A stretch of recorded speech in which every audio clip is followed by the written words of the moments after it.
activist Margaret Sanger, to architect Frank Lloyd Wright, to blonde bombshell Jane Mansfield. And along the way, he had already earned a nickname: Mike Malice. This night, the scheduled guest was Drew Pearson, whose syndicated newspaper column, called The Washington Merry-Go-Round, was among the most widely read in America. He was particularly interested in presidential power, and few journalists have ever had so intimate an acquaintance with the men who held that power. At precisely 10 p.m., the image of a man clutching a cigarette in a Edward R. Murrow-like manner filled small screens tuned to ABC, and the broadcast began. Good evening. Tonight, on the 16th anniversary of Pearl Harbor, we bring you a special interview from Washington, D.C. We shall examine the dangers of another Pearl Harbor, a Third World War, with the most controversial correspondent in Washington, Drew Pearson. Drew, in a moment I shall ask you whether you think there's going to be a Third World War. We'll get your view on President Eisenhower's uncertain future, and I shall confront you with the charge made by 2 past presidents of the United States, that you are a chronic and a vicious liar. My name is Mike Wallace. The cigarette is Philip Morris.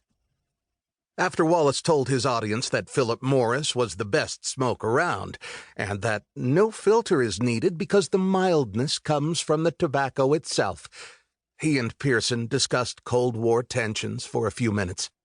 Then the conversation shifted to domestic politics, particularly President Eisenhower's health.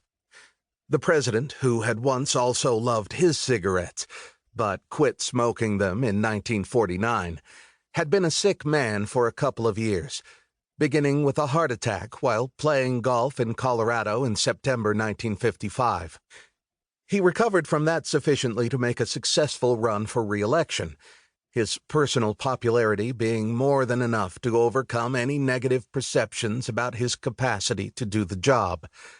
Then, in June 1957, he suffered a stroke and remained in a protracted convalescence, far from public view. Wallace quoted a statement made by Vice President Richard Nixon about how Eisenhower was not in such a condition as to make it necessary for him to resign. If he shared the quote to bait Pearson, it worked, because the newsman launched into a somewhat surprising defense of Nixon. In fact, he made a near endorsement of the man he had more than once referred to as Tricky Dick.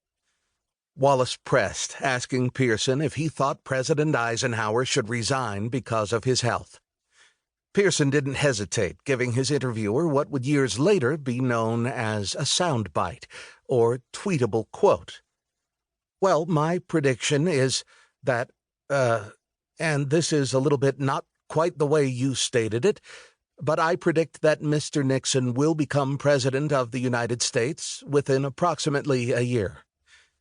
Pearson went on to suggest that Nixon would be a better president than the great hero of D-Day and architect of victory in Europe a dozen years earlier. That should have been the part of the interview that would be remembered. But it wasn't. Their discussion of a Nixon presidency in the event of an Eisenhower resignation led seamlessly to speculation about 1960. Wallace curiously described Nixon as the Republican Party's glamour boy, an odd observation seen in retrospect through the prism of so many unflattering Nixonian images. The host then suggested that the Democrats had a glamorous potential candidate of their own, John F. Kennedy, who happened to be tuned in that night. The very mention of Kennedy's name seemed to strike a nerve in Drew Pearson. Before long, he was well into a lengthy criticism of the U.S. Senator from Massachusetts, which he tried to temper with half-hearted compliments.